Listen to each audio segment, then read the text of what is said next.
Hello साथियों, नमस्कार। स्वागत है आप सभी का वीजीएस क्लासेस के इस यूट्यूब चैनल पे। मैं उम्मीद करता हूं कि आप लोग अच्छे होंगे, स्वस्थ होंगे, मस्त होंगे और पढ़ाई में व्यस्त होंगे। जैसा कि आप लोग जानते हैं कि हमारी कक्षा जो है ना, लगभग 10 दिनों के बाद स्टार्ट हुई है। और इसके पहले क्लासेस नहीं हुई थी, और इसके पहले हम गवर्नर जनरल की बात करें तो लगभग 2 क्लास हो चुकी है। आज इसकी तीसरी कक्षा है, और ये बहुत अच्छे तरीके से हमने वहां पे 2 जो लेक्चर लिया है वो कंप्लीट किया है बहुत अच्छे तरीके से। उसको आप लोग जाके देख लीजिएगा। वहां पे हमने माउंटबेटन तक, सॉरी, लॉर्ड विलियम बेंटिक तक के चीजों को कंप्लीट किया है, यानी कि 1828 से लेकर 1835 तक के चीजों को कंप्लीट किया है। और उम्मीद करते हैं कि आप लोगों ने उसको बहुत अच्छे से पढ़ लिया होगा और याद कर लिया होगा, और आपको चीजें समझ में आ गई होंगी। Okay, 1 minute रुकिएगा।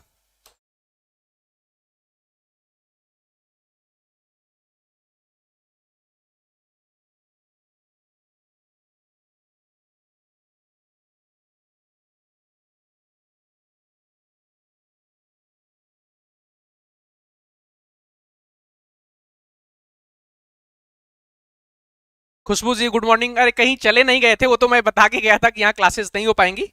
आ, हाँ, आगे भी अभी 2-3 ये पूरा मैं गवर्नर जनरल कंप्लीट करूंगा। उसके बाद 2-3 दिन 4 दिन क्लासेस नहीं होगी। जो हमारा एकदम प्रॉपर क्लासेस होगा वो मंडे या ट्यूसडे से स्टार्ट हो जाएगा, और वो डेली क्लासेस पूरा अब फरवरी, पूरा मार्च, पूरा क्लासेस ही क्लासेस रहेंगे, और एक भी दिन गैप नहीं रहेगा। ये ध्यान रखिएगा, क्योंकि थोड़ी सी जिंदगी में आपको भी पता है कि थोड़ी सी गतिविधियां इस तरह की हो जाती है कि न चाहते हुए भी क्या नाम है कि छुट्टी करनी पड़ती है, जिसके कारण ये दिक्कतें हो गई थी। सभी लोगों का बहुत बहुत स्वागत है हमारी इस कक्षा में। और चलिए आज की कक्षा को स्टार्ट करेंगे। बट उससे पहले मैं आप लोगों से कुछ चीजों को पूछना चाहता हूं। अगर आप उन चीजों को पढ़े हैं, या मुझे यकीन है कि आप लोगों ने पढ़ा होगा, आप उसको आंसर देते हुए चलिएगा, नहीं तो मैं आपको बताऊंगा ही। चलिए स्टार्ट करते हैं आज की कक्षा को। देखिए, मैंने आप लोगों को बताया था कि एक ऐसा गवर्नर जनरल था जिसकी गाजीपुर में मृत्यु हुई थी। गाजीपुर में मृत्यु हुई थी। एक ऐसा गवर्नर जनरल था जिसका गाजीपुर में मृत्यु हुई थी, और ये बंगाल का गवर्नर जनरल था। अगर मैं डेट की बात करूं तो डेट था, ध्यान दीजिएगा, 1900, ये 1805 का डेट था। ओके, 1805 में 1805 में ये बंगाल का 1805 में ये बंगाल का पुनः गवर्नर जनरल बन के आया था, और इसी समय इसकी डेथ हुई थी। क्या उसका नाम बता सकते हैं आप लोग? डीके जी, स्वागत है आपका। बताइएगा, क्या आप उन व्यक्ति का नाम बता सकते हैं कि 1805 में किसकी गाजीपुर में मृत्यु हुई थी? एक गवर्नर जनरल था जो दोबारा भारत में गवर्नर जनरल बन के आया था। इससे पहले ये 1886 से लेकर 1786 से लेकर 1793 तक ये बंगाल का गवर्नर जनरल था, और फिर उसके बाद ये आता है 1805 में, और उसी समय इसकी मृत्यु हो जाती है।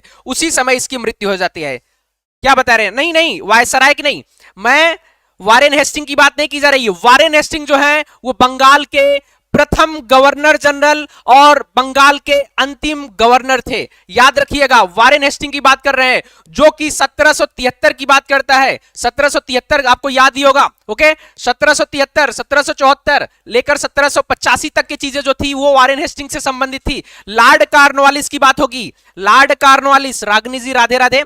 लॉर्ड कॉर्नवालिस की बात होगी। लॉर्ड कॉर्नवालिस, कॉर्नवालिस के सिविल सेवा के जनक कॉर्नवालिस। कॉर्नवालिस के बारे में आप लोग भूल गए। गाजीपुर में इसकी मृत्यु हुई थी। ये क्या नाम है कि 1786 से लेकर 1793 के बीच में ये गवर्नर जनरल रहते हैं, और इसके बाद ये पुनः 1805 में आते हैं। ध्यान रखिएगा, पुनः 1805 में ये गवर्नर जनरल बन के आते हैं, बट इनकी डेथ हो जाती है, और इनका जो बोल सकते हैं एक तरह से मकबरा जो है वो गाजीपुर में है। ये ध्यान दीजिएगा, ये ध्यान दीजिएगा। और अगर आपसे पूछे कि ऐसा गवर्नर जनरल जिसके ऊपर इंग्लैंड जाने पर महाभियोग चलाया गया था, तो वो कौन होगा? तो ध्यान दीजिएगा, महाभियोग चलाया गया था किसके ऊपर? तो वो था वारेन हेस्टिंग। वारेन हेस्टिंग्स की बात की जाएगी, ध्यान दीजिएगा, वारेन हेस्टिंग्स की बात की जाएगी, ये भी ध्यान दीजिएगा। अब वारेन हेस्टिंग्स की बात करें तो ध्यान दीजिएगा कि ये भारत का, ये ध्यान दीजिएगा कि ये बंगाल का प्रथम गवर्नर जनरल था। बंगाल का प्रथम गवर्नर जनरल, बंगाल का प्रथम गवर्नर जनरल था। ये ध्यान दीजिएगा। ओके, बंगाल का प्रथम गवर्नर जनरल था, या बंगाल का अंतिम गवर्नर था। अंतिम गवर्नर था, ये भी ध्यान दीजिएगा। ओके, और एक चीज और ध्यान दीजिएगा, इसी ने ही द्वैध शासन को समाप्त किया था। द्वैध शासन, द्वैध शासन को इसी ने समाप्त किया था। द्वैध शासन को स्टार्ट किसने किया था? तो क्लाइव ने किया था। किसने किया था? क्लाइव ने किया था। कब किया था? तो 1765 में किया था। और इन्होंने समाप्त कब किया? तो याद रखिएगा 1772 में इन्होंने इसको समाप्त कर दिया था। ये द्वैध शासन किसकी बात करता है? तो बंगाल में द्वैध शासन की बात कर रहा है, ये भी ध्यान दीजिएगा। ओके, बंगाल में द्वैध शासन की बात कर रहा है, ये भी ध्यान दीजिएगा सभी लोग। ओके, क्लियर है यहां तक की चीजें? यहां तक की चीजें क्लियर है आप सभी को? क्या ये सारी चीजें कंप्लीट हैं? आपको इलाहाबाद की प्रथम संधि 12 अगस्त 1765 पता होगा। आपको इलाहाबाद की द्वितीय संधि 16 अगस्त 1765 पता होगा। और ये सब क्लाइव के समय में हुआ होगा, ये भी पता होगा। जो शाह आलम द्वितीय होते हैं उनके साथ बंगाल इलाहाबाद की प्रथम संधि होती है। और जो सुजाउद्दौला यानी कि अवध के नवाब होते हैं उनके साथ इलाहाबाद की द्वितीय संधि होती है। वो कब होती है?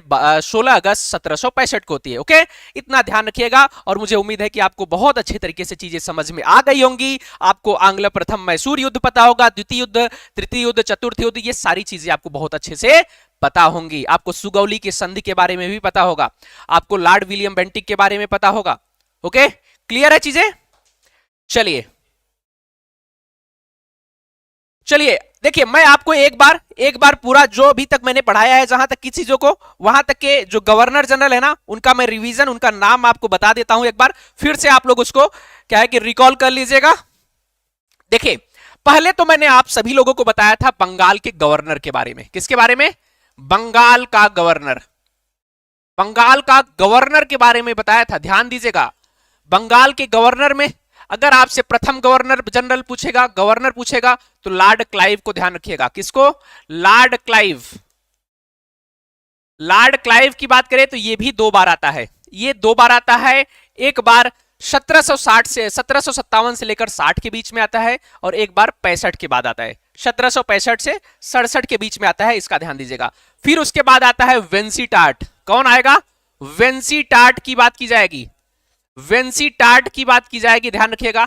वेंसीटाट की बात करें तो ये 1760 से लेकर 65 के बीच में आता है। 1760 से 65 के बीच में आता है। और इसके बाद फिर से लॉर्ड क्लाइव आता है। फिर उसके बाद इसमें आ जाते हैं वेरेलस्ट। कौन? वेरेलस्ट की बात की जाएगी। वेरेलस्ट की बात की जाएगी। ये तीसरे गवर्नर होंगे, वेरेलस्ट। ध्यान दीजिएगा, वेरेलस्ट के पहले लॉर्ड क्लाइव फिर से आता है। फिर कार्टियार आएंगे। कौन? कार्टियार आएंगे।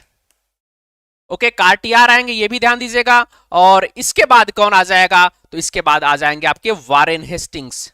ओके, वारेन हेस्टिंग्स और लॉर्ड हेस्टिंग्स में कंफ्यूजन मत करिएगा, यानी कि कंफ्यूज मत होइएगा आप सभी लोग। वारेन हेस्टिंग ये बंगाल के प्रथम गवर्नर जनरल होते हैं और अंतिम गवर्नर होते हैं। क्लियर है यहां तक की चीजें? सुगौली संधि नेपाल अंग्रेजों के भी, तो हाँ बढ़िया।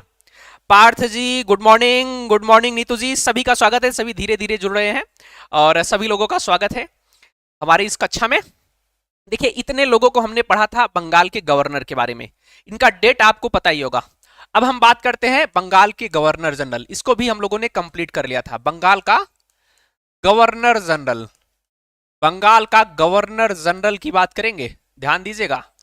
अगर हम बात करें बंगाल के गवर्नर जनरल की, तो शायद आप लोगों को पता होगा, पहला जो हो जाएगा वो वारेन हेस्टिंग्स हो जाएंगे। Warren Hastings. और दूसरा कौन हो जाएगा? कॉर्नवालिस। दूसरा कौन हो जाएगा? कॉर्नवालिस हो जाएगा। कॉर्नवालिस हो जाएगा, ये भी ध्यान दीजिएगा। तीसरा कौन हो जाएगा? संजार शोर हो जाएगा, सर जॉन शोर। ओके, फिर उसके बाद लॉर्ड वेलेजली, सहायक संधि के बारे में आप लोग जानते होंगे। लॉर्ड वेलेजली, लॉर्ड वेलेजली की बात की जाएगी, ये भी ध्यान दीजिएगा। लॉर्ड वेलेजली हो जाएंगे। Warren Hasting, Cornwallis, Lord Wellesley. फिर उसके बाद जॉर्ज बार्ले के बारे में जानते होंगे आप लोग। जॉर्ज बार्ले 1805 से 1807। फिर उसके बाद क्या हो जाएगा? मिंटो प्रथम की बात आ जाएगी। मिंटो प्रथम की बात आ जाएगी। ये 1807 से लेकर 1813 के बीच में लॉर्ड मिंटो की बात करेंगे। ओके, फिर उसके बाद यहां पे आ जाएंगे आपके लॉर्ड हेस्टिंग्स। लॉर्ड हेस्टिंग्स और वारेन हेस्टिंग्स में कंफ्यूज मत होइएगा। लॉर्ड हेस्टिंग्स ये 1813 से लेकर 1823 के बीच में ये बंगाल के गवर्नर जनरल रहते हैं, और वारेन हेस्टिंग्स ये बंगाल के प्रथम गवर्नर जनरल होते हैं। इतना भी ध्यान रखिएगा इनका। ओके, ये लॉर्ड हेस्टिंग्स की बात करेंगे। लॉर्ड हेस्टिंग्स क्लियर है? लॉर्ड हेस्टिंग्स को ध्यान रखिएगा, लॉर्ड हेस्टिंग्स के बारे में ध्यान रखिएगा आप सभी लोग। ओके, फिर उसके बाद जो आ जाएंगे लॉर्ड एडम्स आ जाएंगे। लॉर्ड एडम्स, लॉर्ड एडम्स आ जाएंगे, ये भी ध्यान दीजिएगा। लॉर्ड एडम्स की बात की जा रही है, लॉर्ड एडम्स की बात की जा रही है। Lord Hasting, Lord Hastings, Lord Adams और लॉर्ड एमहर्स्ट की बात आ जाएगी। फिर लॉर्ड एमहर्स्ट, फिर उसके बाद लॉर्ड विलियम वेंटिक। विलियम वेंटिक। ओके, इतने यहां तक की चीजों को हम लोगों ने कंप्लीट कर लिया था, वो बहुत अच्छे तरीके से। हाँ, बढ़िया। Kusum ji good morning, Sonali ji good morning. Warren Hastings बहुत बढ़िया Neetu ji. Warren Hasting, Cornwallis, John Shore, Lord Wellesley, George Barlow, Lord Minto, Lord Hastings, Adams, Lord Amherst, Lord, बहुत बढ़िया, बहुत बढ़िया नीतू जी, बहुत बढ़िया। प्रीति जी गुड मॉर्निंग, बहुत बढ़िया, बहुत अच्छी बात है कि आप लोग को याद है, और ये सारी यहां तक की चीजों को हम लोगों ने कंप्लीट कर लिया है। अब हम लोग बात करेंगे किससे? याद रखिएगा कि हम लोग का स्टार्ट जो हो जाएगा ना, अब स्टार्ट होगा हमारा चार्ल्स मेटकाफ से। ओके, चार्ल्स मेटकाफ से स्टार्ट होगा, ये ध्यान दीजिएगा। चार्ल्स मेटकाफ से स्टार्ट होगा। अभी आप मुझे एक बार बस ये बता दीजिए, क्या आपको सारी चीजें क्लियर हैं? किसी भी प्रकार की कोई दिक्कत नहीं है ना? बताइएगा मुझे। चार्ल्स मेटकाफ या लॉर्ड मेटकाफ के बारे में बताइएगा। क्लियर है पॉइंट? यहां तक चीजें सॉरी, यहां तक की चीजें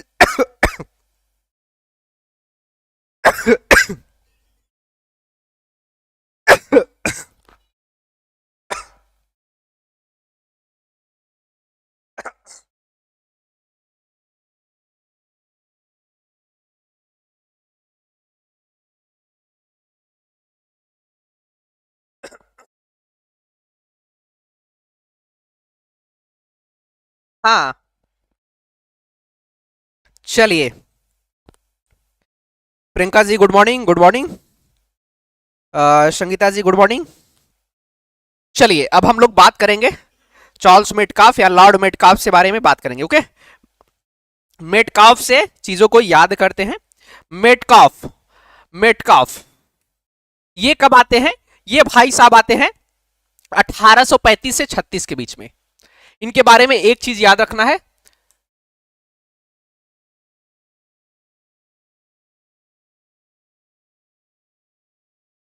चार्ल्स मेटकाफ लिखते हुए चलिएगा। इनके इनके बारे में सिर्फ एक पॉइंट ही ध्यान रखना है आप सभी को। इनकी बात ध्यान रखिएगा कि ये 1835 से लेकर 36 के बीच में आते हैं। 1835 से लेकर 1836 के बीच में आते हैं, ये ध्यान दीजिएगा। और 1835 में ना प्रेस एक्ट पारित होता है। 1835 में एक प्रेस एक्ट पारित होता है। 1835 में प्रेस एक्ट पारित होता है। प्रेस एक्ट पारित होता है, और जो समाचारों पे क्या नाम है कि रोक लगाई गई थी, उनको छूट प्रदान कर दिया जाता है। यानी कि जो समाचार पत्रों पे लगाई गई जो पाबंदियां थी, उसको हटा लिया जाता है। ओके, ये पारित होता है, और समाचार पत्रों पर, समाचार पत्रों पर लगाई गई पाबंदियों, पत्रों पर लगाई गई पाबंदियों को हटा दिया जाता है। लगाई गई पाबंदियों को हटा लिया जाता है। पाबंदियों को हटा लिया जाता है, यह ध्यान दीजिएगा, हटा लिया जाता है। पहला पॉइंट ध्यान रखिएगा। और इसी वजह से इन्हें ध्यान दीजिएगा कि समाचार पत्रों का मुक्तिदाता कहा जाता है। इसी वजह से इन्हें समाचार पत्रों का मुक्तिदाता समाचार पत्रों का मुक्तिदाता कहा जाता है? किसको? मेटकाफ को। यह क्वेश्चन सीधा सीधा पूछा जाता है, मुक्तिदाता कहा जाता है, ध्यान दीजिएगा। ओके, इसी वजह से इन्हें समाचार पत्रों का मुक्तिदाता कहा जाता है, यह भी ध्यान दीजिएगा। आपको यहां एक चीज याद रखना होगा कि क्या नाम है कि समाचार पत्रों पर किसने रोक लगाई थी, तो ध्यान दीजिएगा, आपको एडम्स के बारे में पता होगा। किसके बारे में? एडम्स के बारे में, लॉर्ड एडम्स के बारे में पता होगा। ओके, एडम्स ने समाचार पत्रों पे, अगर हम रोक पत्रों पर लगाई गई पाबंदियां, ये रोक जो था ना, रोक किसके द्वारा लगाया गया था? तो एडम्स के द्वारा। एडम्स कौन था? एडम्स कौन था? ये स्थानापन्न गवर्नर जनरल था, जो कि 1823 में आया था। 1823 के बारे में लॉर्ड एडम्स के बारे में जानते होंगे, इन्होंने समाचार पत्रों पर रोक लगाया था, ये ध्यान दीजिएगा। क्लियर है? क्लियर है पॉइंट? मीनाक्षी जी गुड मॉर्निंग। क्लियर है पॉइंट ये वाला? ये वाला पॉइंट क्लियर है, बताइएगा। रिंकी जी गुड मॉर्निंग। ये क्लियर है? एडम्स, एडम्स जो कि अभी हमने 1823 में एडम्स के बारे में पढ़ा था ना, उन्होंने ही समाचार पत्रों पर रोक लगाई थी, और इसको हटाने वाला चार्ल्स मेटकाफ था, और इसी वजह से इसको समाचार पत्रों का मुक्तिदाता कहा जाता है। जो मोस्ट इंपॉर्टेंट यहां पे पॉइंट पूछता है वो है समाचार पत्रों का मुक्तिदाता। समाचार पत्रों का मुक्तिदाता किसे कहा जाता है? तो चार्ल्स मेटकाफ को कहा जाता है। ओके, चार्ल्स मेटकाफ को कहा जाता है। अच्छा, पेन बदल दें? ओके, कौन सा पेन इस पे कौन सा चलेगा? अच्छा, व्हाइट है, ये लो। ठीक है ठीक है, ओके ओके, मैं बदल दे रहा हूं अभी। ये ध्यान दीजिएगा। ओके, चार्ल्स मेटकाफ के बारे में आपको इतने चीजों को ध्यान रखना होगा। ओके, इसने ही, चार्ल्स एडम्स, इसने ही क्या है कि प्रेस पर प्रतिबंध लगाया था। ध्यान दीजिएगा, यहां पे लिख ही ले लीजिए, प्रेस पे प्रतिबंध लगाया था। प्रेस पे प्रतिबंध लगाया था। ओके, चलिए, इनके बारे में सिर्फ एक पॉइंट ये ध्यान रखना है। अब अगले पॉइंट की तरफ बढ़ते हैं। अगला गवर्नर जनरल कौन आएगा, बताइएगा। आप सभी लोग बताइए कि अगला, हाँ मेटकाफ, अगला गवर्नर जनरल कौन आएगा? अगला गवर्नर जनरल कौन आएगा? तो वो आ जाएंगे लॉर्ड ऑकलैंड। कौन? लॉर्ड ऑकलैंड की बात की जाएगी। ऑकलैंड, अगर हम ऑकलैंड की बात करें तो इनका जो समय काल होता है वो 1836 से लेकर 1842 होता है। 1836 से लेकर 1842 के बीच में लॉर्ड ऑकलैंड आते हैं, ये भी ध्यान दीजिएगा।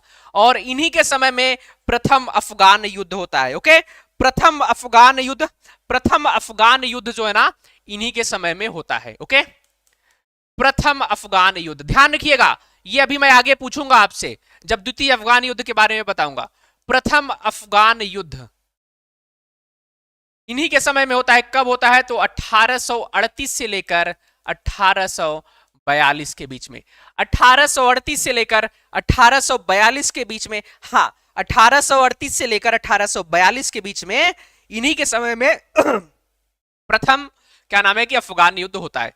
दूसरा पॉइंट ध्यान रखिएगा, और इसी समय राजा रणजीत सिंह, राजा रणजीत सिंह की मृत्यु हो जाती है। राजा रणजीत सिंह की मृत्यु हो जाती है, ध्यान दीजिएगा, रणजीत सिंह की मृत्यु हो जाती है। कब? 1839 में। अगर आपसे कभी पूछे कि जब इनकी मृत्यु होती है तो गवर्नर जनरल कौन था भारत का, तो ध्यान रखिएगा, तो उसमें थे लॉर्ड ऑकलैंड। और तीसरे बात की याद रखिएगा, तीसरा पॉइंट यहां पे, जो शेरशाह सूरी द्वारा एक रोड बनवाया गया था, शेरशाह सूरी द्वारा जो है ना एक रोड जो बनवाया गया था, शेरशाह सूरी, शेरशाह सूरी द्वारा बनवाया गया रोड, बनवाए गए रोड, बनवाए गए रोड का रिपेयरिंग किया गया, यानी कि फिर से इसको क्या किया गया? पुनर्निर्माण किया गया। इसको रिपेयरिंग किया गया, पुनर्निर्माण किया गया, पूर्ण निर्माण किया गया, निर्माण कर उसका नाम जीटी रोड रखा गया। क्या? पुनर्निर्माण कर उसका नाम जीटी रोड रखा गया, उसका नाम GT grand trunk road, GT grand trunk, grand trunk GT road रखा गया। क्लियर? जीटी रोड रखा गया, ये ध्यान दीजिएगा। क्लियर है पॉइंट? इतने पॉइंट को आपको लॉर्ड ऑकलैंड के बारे में याद रखना है। क्लियर है? हाँ, GT road, GT road, GTR, GTR. हाँ, बढ़िया। हाँ, मरम्मत लिख सकते हैं, मरम्मत लिख सकते हैं, पुनर्निर्माण। खुशबू जी, अभी आपको समझ में आ रहा है कि नहीं? अभी आपको समझ में आ रहा है कि नहीं, ये बताइए। अब हम बात करेंगे अगले पॉइंट की, और हमारा अगला जो व्यक्ति होंगे वो होंगे लॉर्ड एलनबरो। कौन हो जाएगा? लॉर्ड एलनबरो की बात करेंगे हम। बात करेंगे किसकी? Lord Ellenborough.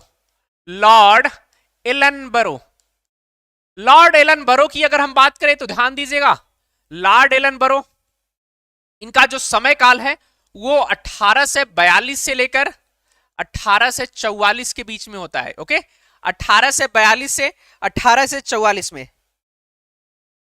हाँ, बहुत बढ़िया। 1842 से 1844 के बीच में इनका समय होता है, ये भी ध्यान दीजिएगा। और इनके सबसे जो मोस्ट इंपॉर्टेंट पॉइंट है इनके समय का ना, वो है दास प्रथा का अंत। किसका? 1843 में। 1843 में दास प्रथा का अंत किया गया। दास प्रथा, दास प्रथा का अंत मोस्ट इंपॉर्टेंट पॉइंट है, ये ध्यान दीजिएगा।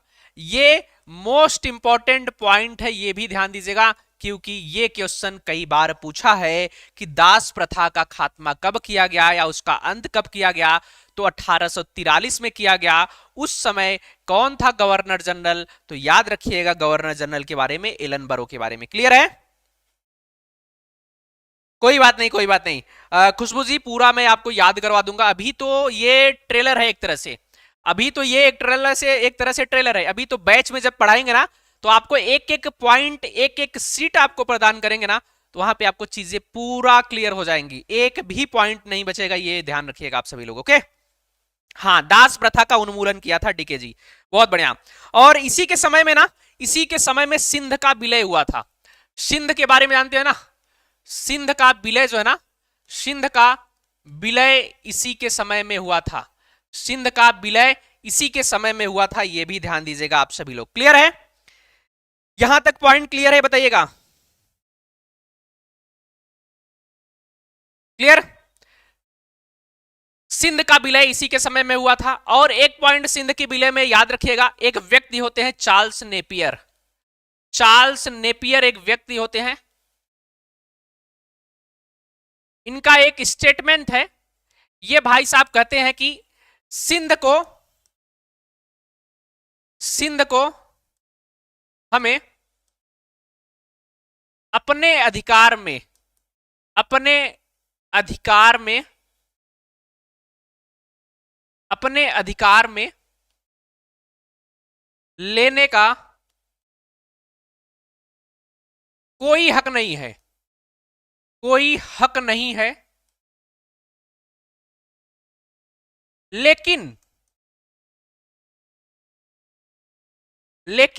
फिर भी हम उसे लेंगे, लेकिन फिर भी हम उसे लेंगे।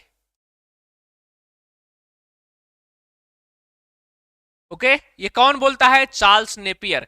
ये बोलते हैं कि सिंध को हमारा कोई ये अधिकार नहीं है कि हम सिंध को अपने कब्जे में लें, लेकिन फिर भी हम इसको लेंगे। यानी कि एक तरह से बोल सकते हैं कि जबरदस्ती वाली जो चीजें होती है ना, वो ये बोल रहे हैं कि जबरदस्ती ही लेंगे। ओके, जबरदस्ती की बात करते हैं ये लोग। क्लियर? हाँ, हाँ, ओके, क्लियर है? यहां तक की चीजें क्लियर? आपको इनके बारे में समझ में आ गया? बताइएगा सभी लोग। अब बताइए मुझे कि अगला गवर्नर जनरल कौन आएगा? अगला गवर्नर जनरल कौन आएगा? अभी तो बताइएगा अगला गवर्नर जनरल कौन आएगा? क्लियर है? बताइएगा अगला गवर्नर जनरल कौन आएगा? सभी लोग बताइए, आप लोग पढ़े हैं, बताइएगा मुझे कि अगला गवर्नर जनरल कौन आएगा? खुशबू जी, निशा जी, नीतू जी, पार्थ जी, डीके जी बताइएगा, सोनाली जी अगला, रागनी जी अगला गवर्नर जनरल कौन आएगा? पिंकी जी गुड मॉर्निंग। कौन? हाँ, ऐड, ऐड तो आ ही जाता है, ऐड में क्या ही करेंगे। बताइए अगला गवर्नर जनरल कौन आएगा? अरे लॉर्ड हार्डिंग, भूल गए आप लोग, लॉर्ड हार्डिंग। अगला जो पॉइंट हो जाएगा वो हो जाएगा आपका लॉर्ड हार्डिंग। कौन? लॉर्ड हार्डिंग की बात की जाएगी। लॉर्ड हार्डिंग ये प्रथम है, ये भी ध्यान दीजिएगा, लॉर्ड हार्डिंग प्रथम है, ये चीज ध्यान रखिएगा। इनका जो समय काल रहेगा वो 1844 से लेकर 1848 तक रहेगा, ये ध्यान दीजिएगा, 1844 से 1848। ओके, ये इनका समय काल रहेगा, ये चीज ध्यान रखिएगा। लॉर्ड हार्डिंग प्रथम, प्रथम को ध्यान रखिएगा, अभी हम द्वितीय के बारे में पढ़ाएंगे, बट प्रथम आप सभी लोग याद रखिएगा, प्रथम की बात की जा रही है। ओके, और इन्हीं के समय में पहला पॉइंट याद रख लीजिएगा कि प्रथम आंग्ल सिख युद्ध, यह पॉइंट आपसे एक दिन पूछा गया था। प्रथम आंग्ल सिख युद्ध, प्रथम आंग्ल सिख युद्ध, प्रथम आंग्ल सिख युद्ध, आंग्ल सिख युद्ध जो हुआ था, सिख युद्ध जो हुआ था कब? 1846 में, इन्हीं के समय में हुआ था। और 1846 में ही लाहौर की संधि होती है, लाहौर की संधि, लाहौर की संधि की बात की जाएगी। देखिए आपको शायद पता होगा कि अमृतसर की संधि के बारे में 1809 में, ये ये दूसरी संधि थी, ये दूसरी संधि थी 1846 की। लाहौर की संधि जो होती है ये सिखों के साथ होती है। आपको पता होना चाहिए कि जब यहाँ पे राजा रणजीत सिंह थे जो कि सुकर चकिया मिसल के थे, वो जब तक थे तब तक अंग्रेजों ने पंजाब पे या सिख राज्य पे किसी भी प्रकार का आक्रमण या किसी भी प्रकार का कोई चीज करने का प्रयास नहीं किया, क्योंकि उनको पता था कि कहीं ना कहीं राजा रणजीत सिंह मजबूत हैं। जैसे ही 1839 में उनकी मृत्यु होती है, 1839 में उनकी मृत्यु होती है, उसी के बाद धीरे धीरे ये अब पंजाब राज्य में भी घुसने लगते हैं। धीरे धीरे क्या करते हैं कि ये सिख में अपने दखल अंदाजी देने लगते हैं, और फिर प्रथम आंग्ल सिख युद्ध हो जाएगा। अभी लास्ट में जाके ये 1848-49 में ये सिख को अपने राज्य में भी मिला लेंगे। इतना भी ध्यान रखिएगा, अभी मैं बताऊंगा आप सभी को, जब आपको सिख के बारे में अच्छे से बताऊंगा तो वहां पर आपको चीजें समझ में आएंगी। क्लियर है यहाँ की चीजें? बताइएगा सर, यहां से क्वेश्चन कैसे बनेगा? हाँ बहुत बढ़िया डीके पाल जी, नर प्रथा, नर बलि प्रथा, हाँ नर बलि प्रथा तथा सामाजिक सुधार बोल सकते हैं। बालिका हत्या तथा नर बलि पर प्रथा पर रोक लगाया था। बालिका हत्या बता रहा हूं, अभी रुकिएगा। बालिका हत्या, हत्या तथा नर बलि प्रथा पर रोक, बलि,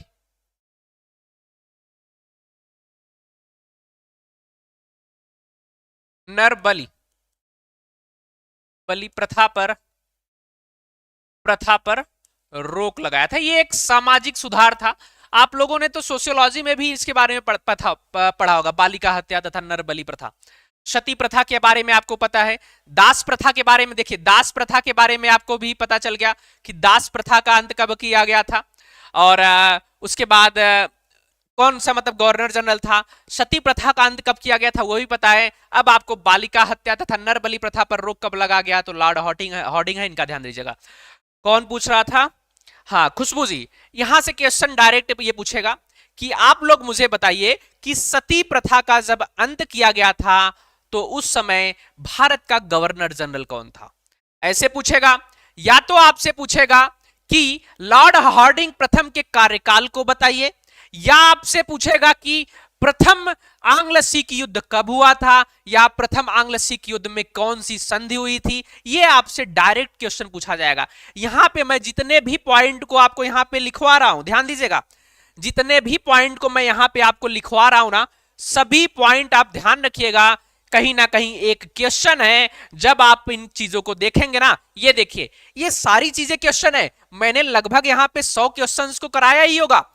100 क्वेश्चन में आपको ऐसे क्वेश्चंस मिले होंगे। अगर आप एक बार गवर्नर जनरल को पढ़ेंगे ना तो आपके मॉडर्न हिस्ट्री के लगभग 50% चीजें आपको यहां पे देखिए। आपको अभी अच्छे से इसमें क्या नाम है कि अंदर तक लेके नहीं जाया जा रहा है, अभी आपको ऊपरी चीजों को यहां पे याद करवाया जा रहा है ताकि आप अपने साथ बेहतर कर सकें और आपको अपने अंदर कॉन्फिडेंस आ सके। अभी तो आपको थोड़ा सा लग रहा होगा कि क्या ही पढ़ रहे हैं, जब मैं अभी आपको पढ़ाऊंगा ना अच्छे से इतिहास को, जब वहां पे एक एक टॉपिक लेके पढ़ाऊंगा। अभी तो मैं गवर्नर जनरल के द्वारा ना आपका 2 से 3 क्लास में पूरी मॉडर्न हिस्ट्री को वहां पे जो फैक्चुअल चीजें हैं उनको याद कराने का प्रयास कर रहा हूं और आपको वहां से क्वेश्चन देखने को मिलेंगे। आप किसी भी किताब को उठाइए और वहां पे आप अगर देखेंगे मॉडर्न हिस्ट्री में तो आपको यहां से लगभग लगभग सभी टॉपिक में से क्वेश्चंस मिल जाएंगे। और जो भी टॉपिक मैं यहां पे पढ़ा रहा हूं सभी से कभी ना कभी किसी ना किसी एग्जाम में क्वेश्चन पूछा गया है। ओके, और यहीं से पूछा ही जाता है। क्लियर? बताइएगा, क्लियर है? यहां तक का पॉइंट क्लियर? यहां तक का पॉइंट क्लियर? और मैं आज इसको सेव करवा के ना मैं उम्मीद करता हूं कि आप लोगों ने लिख लिया होगा, क्योंकि ना जो पीछे की 2 क्लासेस थी ना उसको आप लोग जरूर देखिएगा, उसमें मैंने पूरा का याद करवा दिया है आपको, जो लोग आज पहली बार जुड़ रहे हैं। दूसरी बात, उन चीजों को लिख लीजिएगा, अपने पास एक 7-8 पेज का जो नोट्स बनेगा उसको बना लीजिएगा, क्योंकि ये आपके लिए बहुत इंपॉर्टेंट है और आपका एक रिवीजन के लिए, शॉर्ट टाइम में रिवीजन के लिए बहुत ही फायदेमंद है। और दूसरी चीज मैं बता दूं, इसके पहले वाला पीडीएफ मैं यहाँ पे सेव नहीं कर पाया था, जिसकी वजह से वो मेरे पास उसका अब वो सेव नहीं है, बट ये वाला मैं आज इसको सेव करके आपको भिजवा दूंगा, जहां भी आप टेलीग्राम पे आपको भिजवा दिया जाएगा। क्लियर? चलिए, क्लियर? चलिए, अब अगला जो पॉइंट पढ़ेंगे, जो हमारा मोस्ट इंपॉर्टेंट गवर्नर जनरल है, जिनका नाम है क्या नाम है बताइएगा? अगला नाम किसका आएगा गवर्नर जनरल में? कोई बताएगा मुझे? गवर्नर जनरल में अगला नाम किसका आएगा? बताइएगा सभी लोग।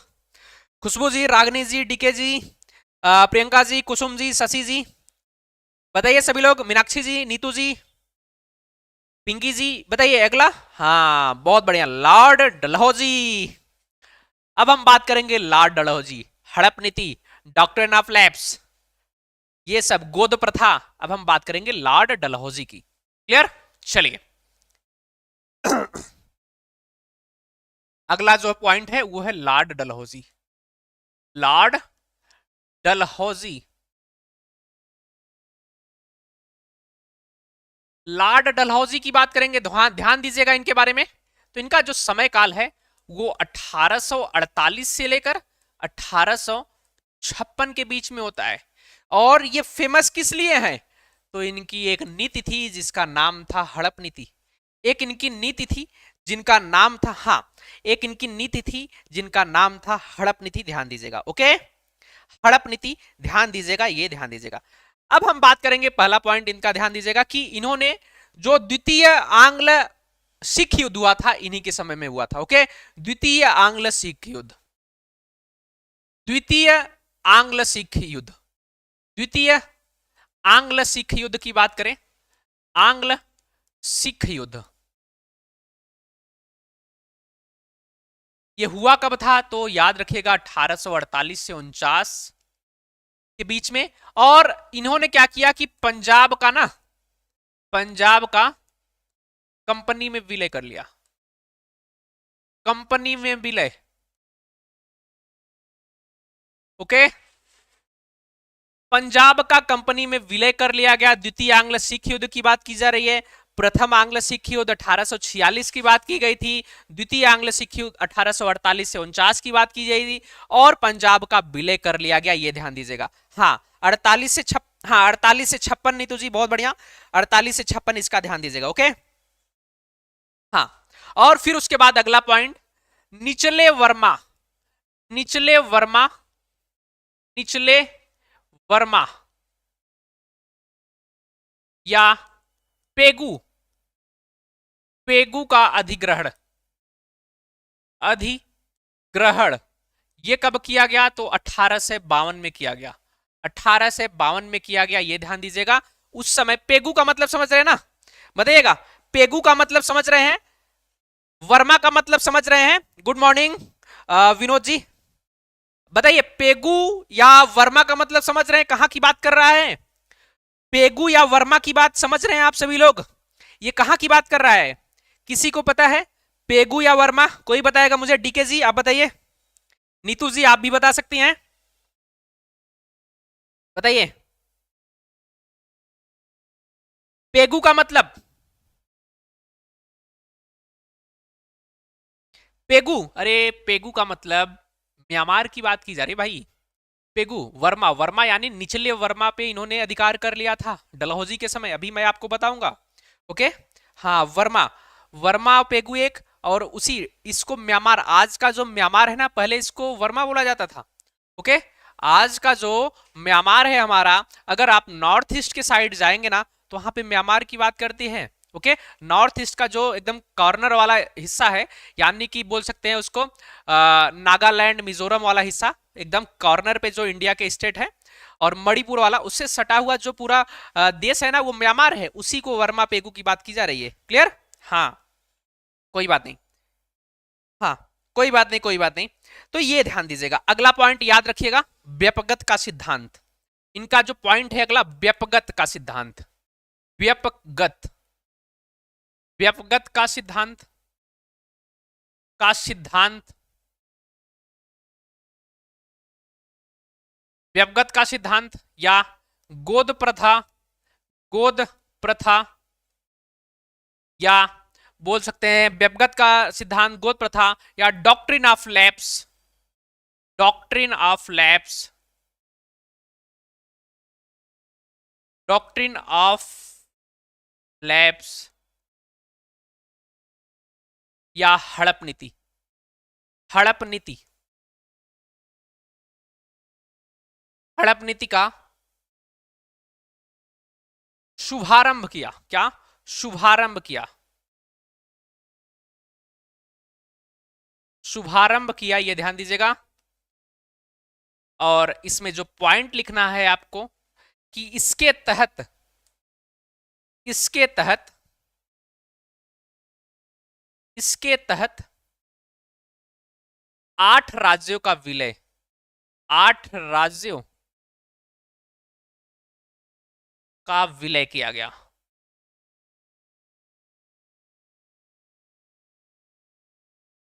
किया गया। ओके, विलय किया गया, ये ध्यान दीजिएगा। अब ये 8 राज्य कौन कौन से हैं, कौन बताएगा मुझे? ये 8 राज्य कौन कौन से हैं, मुझे कौन बताएगा? सार्वजनिक निर्माण विभाग, हाँ।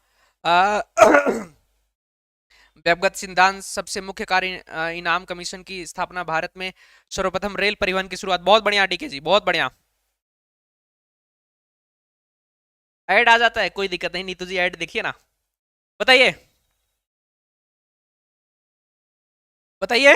देखिए, सतारा, पहला क्या हो जाएगा? सतारा, जैतपुर, संभलपुर,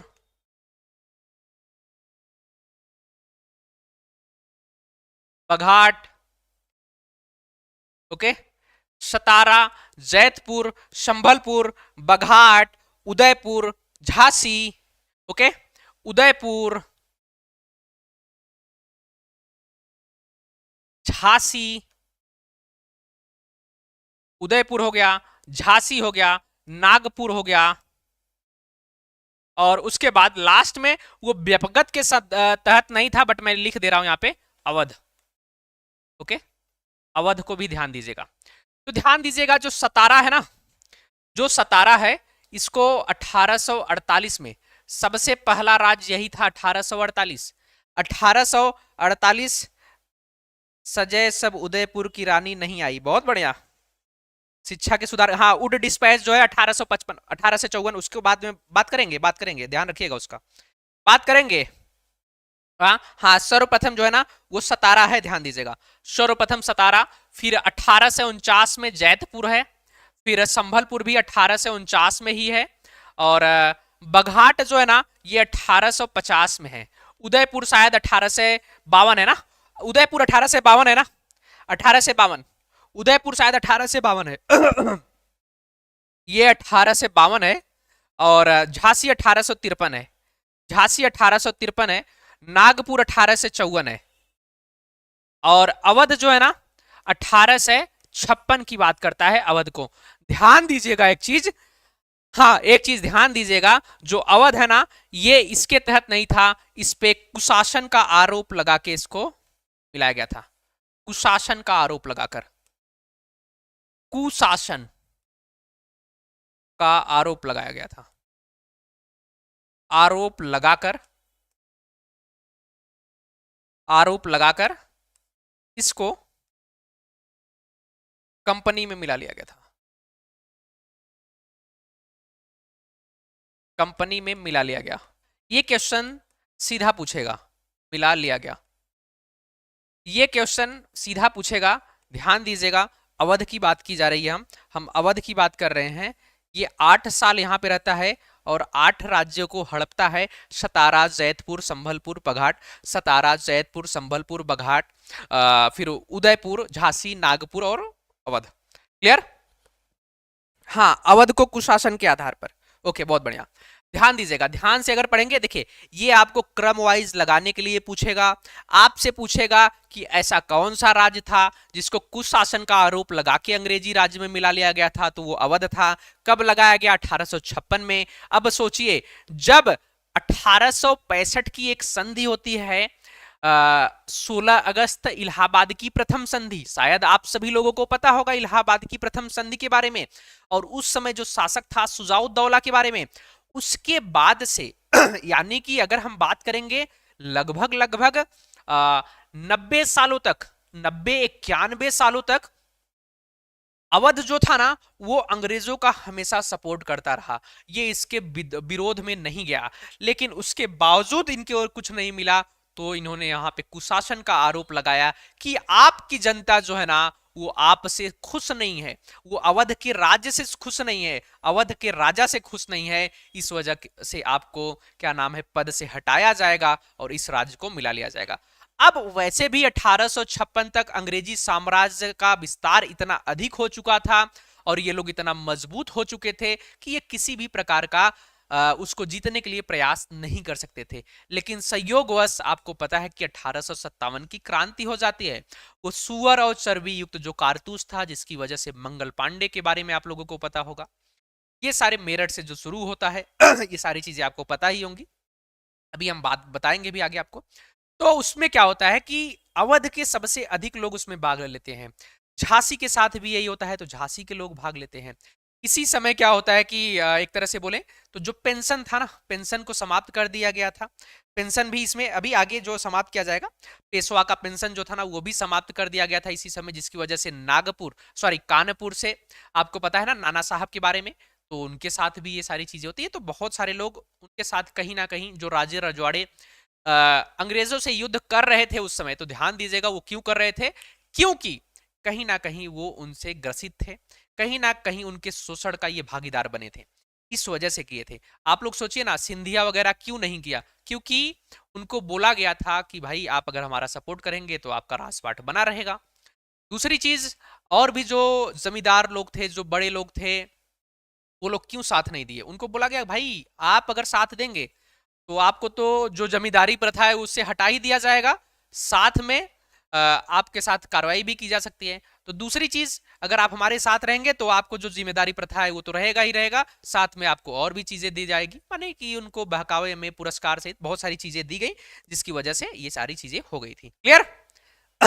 बताइएगा, यहां तक की चीजें क्लियर है सभी का? बताइए, क्लियर है? अब चलिए अगला पॉइंट लिखिएगा इसमें। अगला पॉइंट है वुड का शिक्षा संबंधी डिस्पैच। ओके, वुड का शिक्षा संबंधी डिस्पैच।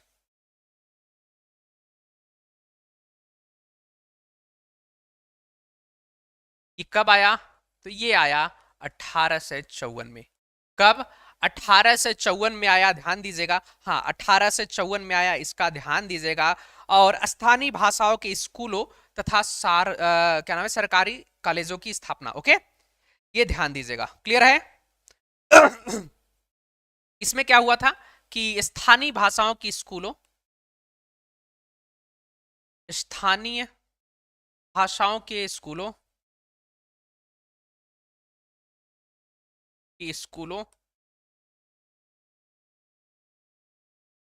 तथा सरकारी कॉलेजों की स्थापना।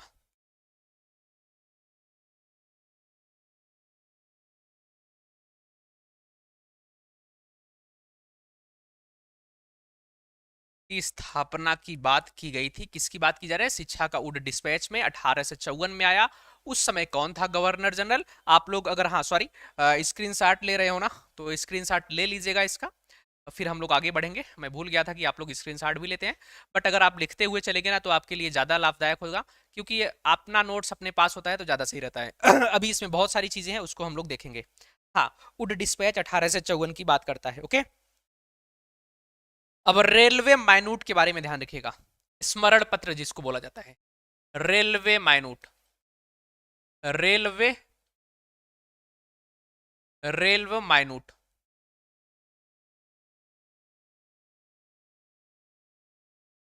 स्मरण पत्र आया ही कब आया? 1853 की बात है। क्या 1853 की बात की जाएगी? 1853 की बात की जाएगी। और 1853 में ही ना प्रथम रेल, 1853 में प्रथम रेल, 1853 में रेल, प्रथम रेल कहां से कहां तक? मुंबई से थाने के बीच में। मुंबई से थाने, थाने के बीच प्रारंभ। मुंबई से थाने के बीच प्रारंभ। ओके, मुंबई से थाने के बीच में प्रथम रेल जो है ना वो चली थी। ये ओके, लिख रहे हैं ना, बहुत बढ़िया। हाँ, मुंबई से थाने के बीच में। और ये कितने किलोमीटर का था? तो ध्यान दीजिएगा, 34 किलोमीटर का था। ओके, 34 किलोमीटर का। ये कितना किलोमीटर था? तो 34 किलोमीटर। ओके, ये 34 किलोमीटर था, ये ध्यान दीजिएगा, 34 किलोमीटर। ओके, हाँ, ये तो देखिए, ये प्रथम रेल की बात की जा रही है। अगर मान लीजिए कभी आपसे पूछते कि द्वितीय रेल कब चला, भाई प्रथम तो पता है सभी को, द्वितीय रेल बताइए। अच्छा, आप लोग ही बताइए, द्वितीय रेल आप लोग बताइए कहां से कहां के बीच में चला था? द्वितीय रेल बता दीजिए। अच्छा, क्या आप सभी को पता है? हाँ, 34 किलोमीटर, ये तो सभी को पता भी होगा, मुझे जहां तक उम्मीद है। आप लोग द्वितीय रेल को बता दीजिए। चलिए चलिए, आप लोग द्वितीय रेल को बताइए। सभी लोग द्वितीय रेल को बताएंगे कि कहां से कहां के बीच चली थी। देखते हैं। अच्छा, किसी को पता है द्वितीय रेल? ठीक है जी, हाँ, बताइए द्वितीय रेल के बारे में बताइए। विनोद जी बताइए। हाँ, वो द्वितीय रेल विनोद जी बता रहे हैं 1854। कहां से कहां के बीच में बताइए? 1859 बता रहे हैं नीतू जी।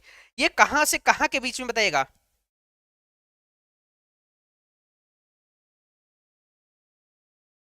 कहां से कहां तक? कोई बताएगा मुझे? नहीं नहीं नहीं नहीं, मुंबई से पुणे नहीं। ध्यान रखिएगा, ये चला था 1854 में, कलकत्ता से रानीगंज। कलकत्ता से रानीगंज के बीच में। रानीगंज, कलकत्ता से रानीगंज के बीच में ये चला था। 1854 की बात करता है, ध्यान दीजिएगा। 1854 में कलकत्ता से रानीगंज के बीच में ये द्वितीय रेल की बात करता है। ओके, इतना ध्यान रखिएगा, आपको रेल के बारे में इतना ध्यान। हाँ, कलकत्ता से रानीगंज के बीच में, कोई बात नहीं, इसमें सॉरी की बात नहीं है संगीता जी, होता है, कोई नहीं। फिर उसके बाद इनके समय में 1854 में ना, 1854 में ही डाक टिकटों का प्रारंभ होता है। डाक टिकटों का प्रारंभ, डाक टिकटों का प्रारंभ, यानी कि 2 पैसे में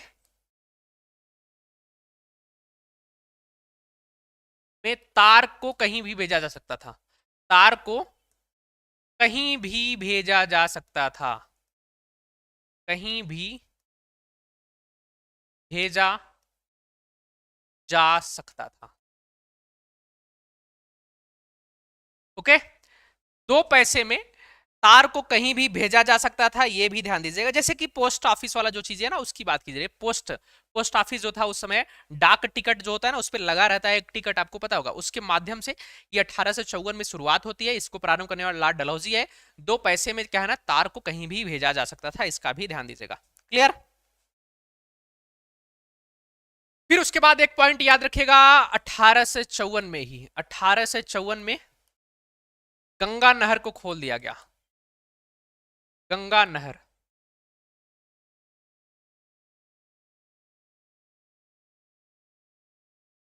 खोल दिया गया। ये जो पॉइंट है ना, ये एक एक पॉइंट एक एक क्वेश्चन से संबंधित है, ध्यान दीजिएगा। रानीगंज, रानीगंज, हाँ, अरे रानीगंज कलकत्ता, झारखंड और कलकत्ता के बीच में वो रानीगंज जो है ना, उसी की बात की जा रही है। हाँ, पहले कलकत्ता में ही तो पूरा चीज था। बिहार अपना जो है, उड़ीसा अपना जो है, ये सारी चीजें उसी में थी। कलकत्ता, कलकत्ता जो प्रेसिडेंसी थी ना, उसी में पूरा का पूरा था। आपको पता होगा, जब दीवानी अधिकार मिला था, और इसको तो बहुत बाद में अलग किया जाता है ना, उसके पहले कलकत्ता बहुत बड़ा था। अब सोचिए कि पूरा बिहार कलकत्ता से संबंधित था, पूरा आपका इधर उड़ीसा संबंधित था, एक तरह से बोले तो झारखंड तो बिहार से ही अलग हुआ है, पता ही होगा 2000 में। उसके बाद पूरा बांग्लादेश कलकत्ता में था, असम का ठीक ठाक भाग कलकत्ता में था, तो ये सारी चीजें कलकत्ता में ही थी। ओके, हाँ हाँ, देखिए, मैं अभी बताऊंगा कि आप लोगों के लिए पूछेगा कौन, यहां से पूछता कौन सा है। ओके, हाँ, और अब इसमें लिखेगा कि भारतीय बंदरगाहों को ना अंतरराष्ट्रीय व्यापार के लिए खोल दिया गया, इसके पहले नहीं था। भारतीय बंदरगाहों को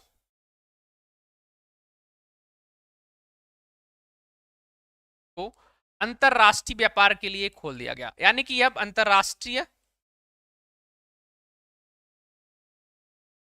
व्यापार के लिए खोल दिया गया। 3-4 लोग हैं दिया गया जहां से क्वेश्चंस पूछने की संभावना अधिक से अधिक रहती है।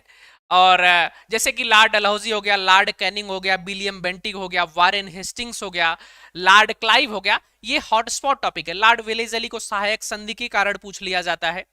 तो ये सारे ना हॉटस्पॉट टॉपिक है। बाकी जो बीच में बता रहे हैं ना, एक एक पॉइंट इसलिए भी उनको याद रखना होता है कि इन सारी चीजों को सभी लोग पढ़ते हैं, तो उनको और भी, जैसे मेटकाफ हो गया, इन लोगों के बारे में पता नहीं होता है, तो जिसकी वजह से वो वहां पे जाके क्वेश्चन पूछ देते हैं, और वहां पे क्वेश्चन गलत हो जाते हैं। तो जो मेन पढ़ना है वो तो है ही, ये सब ये तो उनको पता है कि सबको पता रहता है, बट जो किसी को नहीं पता रहता है वो आपको पता होना चाहिए, इस वजह से आपको एक एक पॉइंट यहाँ पे बताया जाएगा। क्लियर? ठीक है, अब एक पॉइंट और लिखिएगा, विधवा पुनर्विवाह अधिनियम लागू किया। विधवा पुनर्विवाह अधिनियम,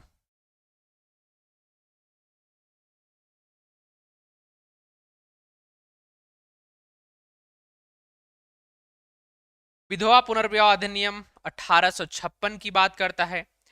पेशवा के पेंशन की समाप्ति, पेशवा के पेंशन को समाप्त कर दिया गया, पेंशन को समाप्त, समाप्ति लिख दीजिए, समाप्ति,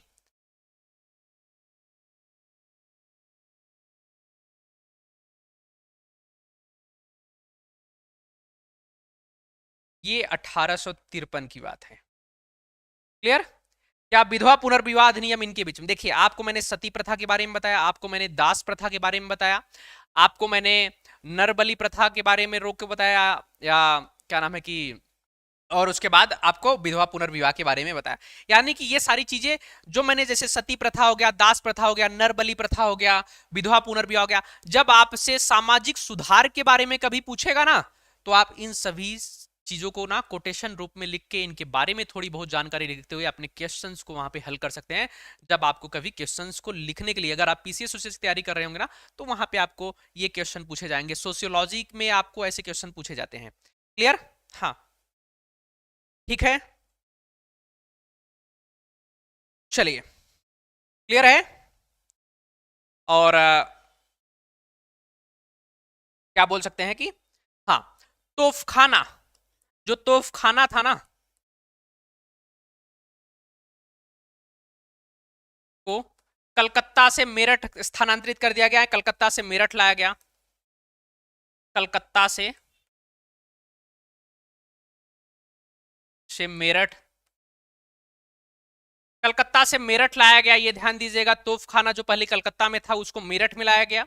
और क्या नाम है कि सेना का मुख्यालय जो है ना उसको शिमला में बनाया गया, सेना का मुख्यालय को शिमला में बनाया गया, सेना का मुख्यालय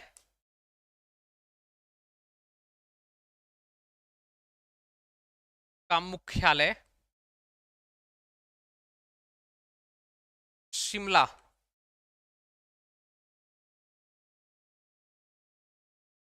सेना का मुख्यालय शिमला में बनाया। तो ये सारी चीजें रही लॉर्ड डलहौजी के बारे में। ओके, देखिए हो सकता है कि आपको एक आध पॉइंट कहीं पे छूटा हो इनके बारे में, कोई दिक्कत नहीं है उससे, क्योंकि अभी हम चीज़ों को पढ़ रहे हैं और चीज़ों को पढ़ेंगे भी। क्लियर है यहाँ तक की पॉइंट? देखिएगा आप सभी लोग बताइए मुझे कि क्या यहाँ तक का पॉइंट क्लियर है आप सभी को, किसी भी प्रकार की कोई दिक्कत तो नहीं है? ये सारी चीज़ें हो गई डलहौजी के बारे में। अगर आप लोग इतना ध्यान रख लेते हैं तो यकीन मानिए आपका 95% ऐसे क्वेश्चन होंगे डलहौजी के जो आपके इसी में से मिल जाएंगे। इसी में से 95 मैं क्यों बता रहा हूं, 5% क्यों नहीं बता रहा हूं? क्योंकि डलहौजी के बारे में और भी सारी चीजें जो थोड़ी बहुत होंगी वो पूछ लेगा तो आप कोई नहीं बता पाएगा। तो ये ध्यान दीजिएगा, अभी मैं जब उसको अच्छे से पढ़ाऊंगा चीजों को, वहां पे चीजों को लेके चलूंगा। ओके, यहाँ तो बस मैं आपको पॉइंट वाइज एक तरह से फैक्चुअल चीजों को याद करवा रहा हूं। और 95 लगभग 95 क्या 99% मैं बता सकता हूं कि आपके क्वेश्चंस यहीं से पूछे जाते हैं। अगर आप लोगों ने पेपर देखा होगा, कोई भी पेपर अगर आपने देखा होगा तो आपको पता होगा कि ये सारी चीजें कहीं ना कहीं पूछी गई हैं। क्लियर है? बताइएगा, क्लियर है सभी को? नहीं नहीं, विधवा पुनर्विवाह, नहीं नहीं, विधवा पुनर्विवाह 1856 में आप एक बार सर्च करिए ना गूगल पे, आप एक बार सर्च करिए 1856 की बात करेगा, 1856 में बात करेगा विधवा पुनर्विवाह। डलहौजी ही थे, डलहौजी ही थे शायद, एक बार मैं चेक कर लूंगा, बट डलहौजी ही थे, देख लीजिएगा एक बार। क्लियर?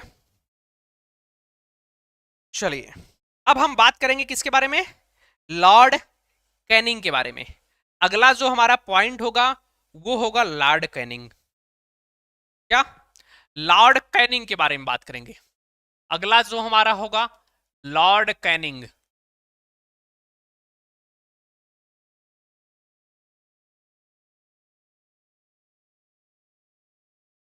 लॉर्ड कैनिंग के बारे में अगर आप लोग ध्यान देंगे ना, इनका जो समय काल है, हाँ 1856 ही है, हाँ 1856 से 62। लॉर्ड कैनिंग 1856 से 62। एक बार मैं चेक कर लूंगा, क्या नाम है आपका? मीनाक्षी जी, मैं एक बार चेक कर लेता हूं। अच्छा, मैं एक बार चेक कर लेता हूं। 1856 से लेकर, देखिए 1856 में दोनों लोग आते हैं तो इस वजह से हो सकता है कि कंफ्यूजन थोड़ा सा इधर उधर हो जाता है। 1856 से 1862 की बात करता है। ओके, इसकी बात करेगा लॉर्ड कैनिंग। मैं एक बार चेक कर लूंगा। हाँ, ईश्वर चंद्र विद्यासागर तो है। अच्छा एक मिनट रुकिएगा, चलिए मैं एक जो है ना एक क्या स्टैंडर्ड बुक जो है ना उसमें से मैं चेक करके बताऊंगा। एक स्टैंडर्ड बुक जो है ना मैं वहां से चेक करके बता दूंगा आपको, कल कल बता दूंगा। ओके, अब देखिए विनोद जी, मैं कल इसका पूरा अच्छे तरीके से बता दूंगा। देखिए बता रहे ना, डलहौजी के समय में वही वही चीज मैं सोच रहा हूँ। और बाकी मैं देख लूंगा कल, एक बार और चेक कर लूंगा। डलहौजी के समय में पारित किया गया, कैनिंग के समय में लागू किया गया, हाँ ये भी सही है, ये भी हो सकता है दोनों का। मैं इसको कल चेक करके, मैं एक बार, आप लोग यहाँ पे कंफ्यूज मत होइए, इसको इस टॉपिक को इस पॉइंट को छोड़ दीजिए। मैं इसका पूरा जो स्टैंडर्ड बुक है जैसे स्पेक्ट्रम हो गया, और भी जो चीजें एस एस पांडे है, एनसीईआरटी है, वहां से मैं तीनों चारों जगहों से, देखिए कहीं कहीं अलग मिल सकता है। अगर आप लूसेंट पढ़ेंगे तो उसमें कुछ और दिखेगा, कहीं पे और पढ़ेंगे, फैक्चुअल चीजें पढ़ेंगे तो वहां पे अलग दिखेगा। तो इस वजह से मैं ना इसको स्टैंडर्ड बुक से उसमें चेक करके मैं आपको बता दूंगा। क्लियर? चलिए, अरे ठीक है ठीक है, मैं कल स्टैंडर्ड बुक से चेक करूंगा, स्पेक्ट्रम से चेक करूंगा। ओके, और एनसीईआरटी को देखूंगा, वहां पे क्या एग्जैक्ट डेट जो दिया ना उसको मैं बता दूंगा आपको। क्लियर? हाँ, कंफ्यूज मत होइए आप सभी लोग। देखिए पहला पॉइंट देखिएगा कि 1857 में 1857 में 1857 में कलकत्ता,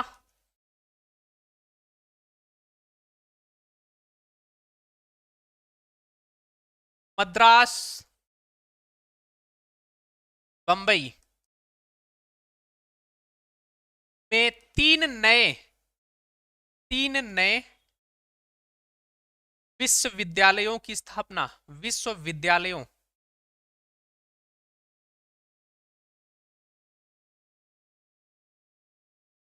की स्थापना, ओके। तीन नए विश्वविद्यालयों की स्थापना 1857 की बात की जाएगी, ओके।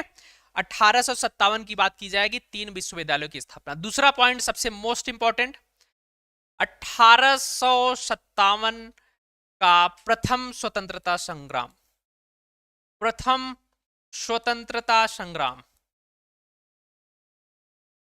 स्वतंत्रता संग्राम, ओके, इसी के समय में हुआ, यह ध्यान दीजिएगा। दूसरा, तीसरा पॉइंट कि 1857 के विद्रोह के बाद, 1857 के विद्रोह के बाद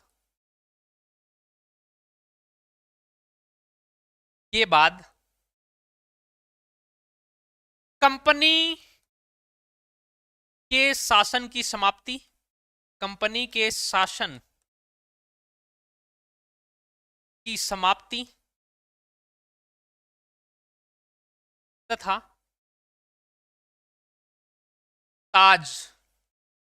ताज के शासन का प्रारंभ, ताज के शासन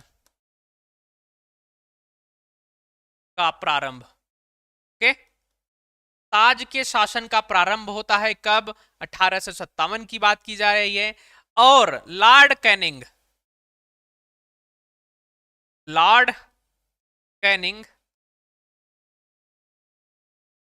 एक मिनट रुकेगा,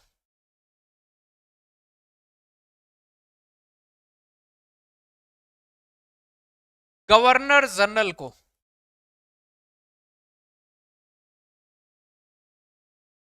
अब वायसराय नाम दिया गया, वायसराय नाम दिया गया।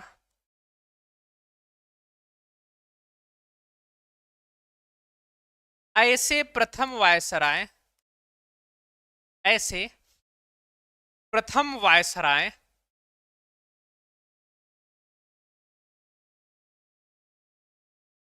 कौन होता है? तो लॉर्ड कैनिंग होते हैं, लॉर्ड कैनिंग होते हैं, लॉर्ड कैनिंग होते हैं।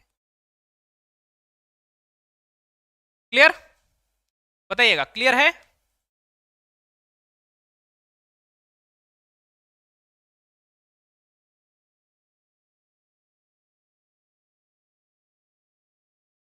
क्लियर? बताइएगा सभी लोग। हाँ, अंतिम गवर्नर जनरल तथा प्रथम हाँ, यानी कि जो एक शासन था ना, वो ताज का शासन प्रारंभ होता है और यहां से कंपनी यानी कि ईस्ट इंडिया कंपनी का शासन समाप्त हो जाता है, ये ध्यान दीजिएगा। क्लियर?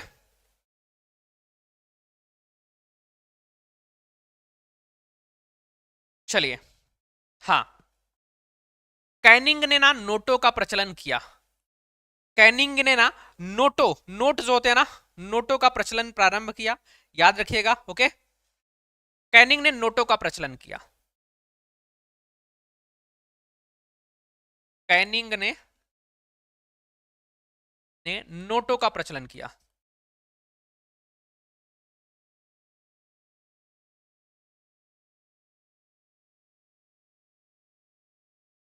क्लियर? कैनिंग ने नोटों का प्रचलन किया, यह भी ध्यान दीजिएगा। और एक पॉइंट याद रखिएगा आप लोग, कैनिंग ने आर्थिक सुधार के चलते ना अर्थशास्त्री विल्सन को बुलाया। क्या? आर्थिक सुधार के चलते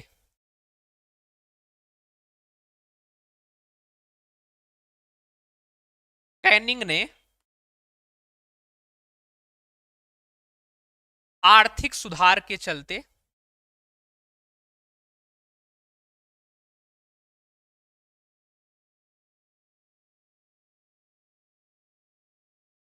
अर्थशास्त्री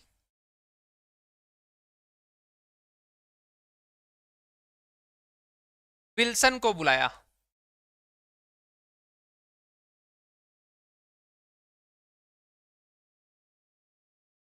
और अर्थशास्त्री विल्सन को बुलाया और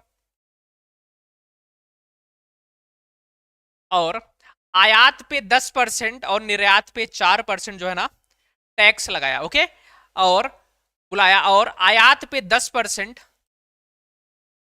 आयात पर 10% और निर्यात पर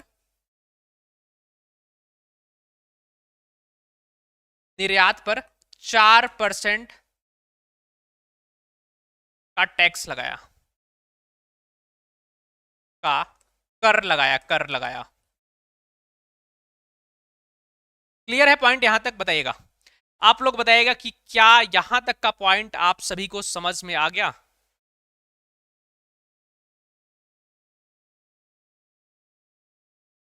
क्लियर? सभी लोग बताएंगे अर्थशास्त्र। हाँ ठीक है, मुगल सम्राट का पद समाप्त कर दिया गया, ये बात भी सही है, मुगल सम्राट का पद समाप्त कर दिया, बहुत बढ़िया।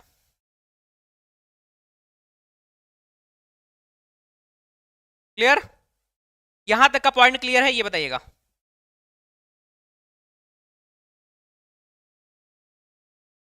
क्लियर है बताइए। हाँ, मुगल सम्राट का जो पद था उसको समाप्त कर दिया गया, लिख लीजिएगा, मुगल सम्राट का पद समाप्त कर दिया गया।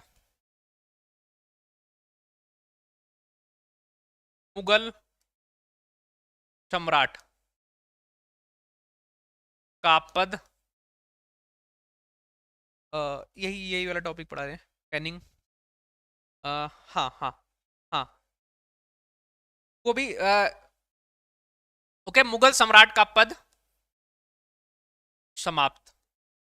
जाहिर सी बात है, जब यहां पे ताज का शासन आ गया तो वो समाप्त ही हो जाएगा, ये ध्यान दीजिएगा। ताज का शासन आ गया तो समाप्त ही हो जाएगा, ये ध्यान दीजिएगा। ओके, और नागरिक विधि संहिता, नागरिक विधि संहिता,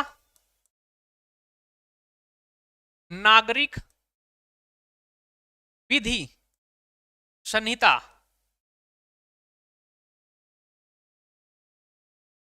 1859। भारतीय दंड संहिता, भारतीय दंड संहिता। ओके, 1860 के बारे में जानते होंगे ना, भारतीय दंड संहिता यानी कि इंडियन पिनल कोड, आईपीसी की बात करता है। इसी के जगह जो है कि बीएनएस, भारतीय न्याय संहिता को लाया गया है 2023 में। ओके, हाँ, महालेखा परीक्षक के बाद, बहुत बढ़िया बढ़िया बढ़िया। और और क्या नाम है कि फौजदारी, फौजदारी, फौजदारी विधि संहिता 1861 का निर्माण, और फौजदारी,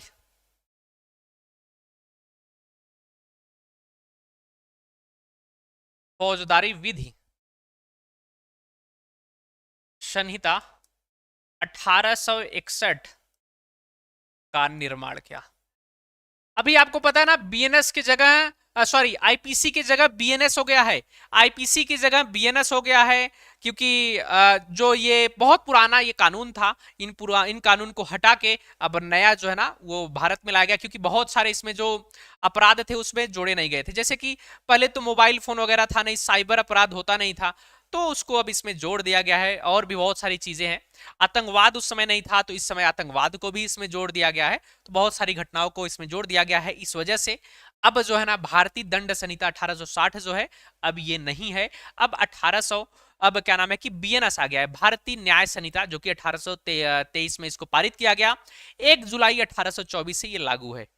हमारे यहाँ अब नए जो बीएनएस है ना उसके तहत चीजें होती है, उसमें 358 धारा है और उसमें 20 भाग हैं। ओके, तो वो जो स्थानापन्न हुआ वो भारतीय दंड संहिता का हुआ, और बीएनएसएस जो है ना, भारतीय नागरिक सुरक्षा संहिता जो है ना, वो भी, वो क्या ना 1979 का जो है ना स्थानांतरण है, उसको भी जोड़ा गया है। ओके, बीएनएस और बीएनएसएस दोनों के बारे में ये तो क्या नाम है कि पॉलिटी एक तरह से बोल सकते हैं, उसको कानून से संबंधित हो जाएगा, बट मैं यहाँ पे चीजों को बता दे रहा हूँ आपको। ओके, और ध्यान रखिएगा, पुलिस विभाग की स्थापना 1861 में की गई। पुलिस विभाग की स्थापना, पुलिस विभाग की स्थापना 1861 इसी के समय में किया गया था। और ध्यान दीजिएगा, और ध्यान दीजिएगा आप सभी लोग कि भारत शासन अधिनियम, भारत शासन अधिनियम, ओके, भारत शासन अधिनियम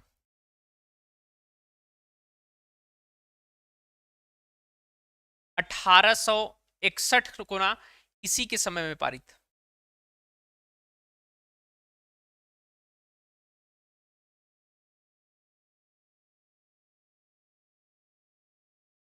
और आपको पता होगा कि 1861 का जो मोस्ट इंपॉर्टेंट पॉइंट है वो अध्यादेश जारी करने की जो शक्ति थी ना, अध्यादेश जारी करने की शक्ति जो ना वो प्रदान किया गया था।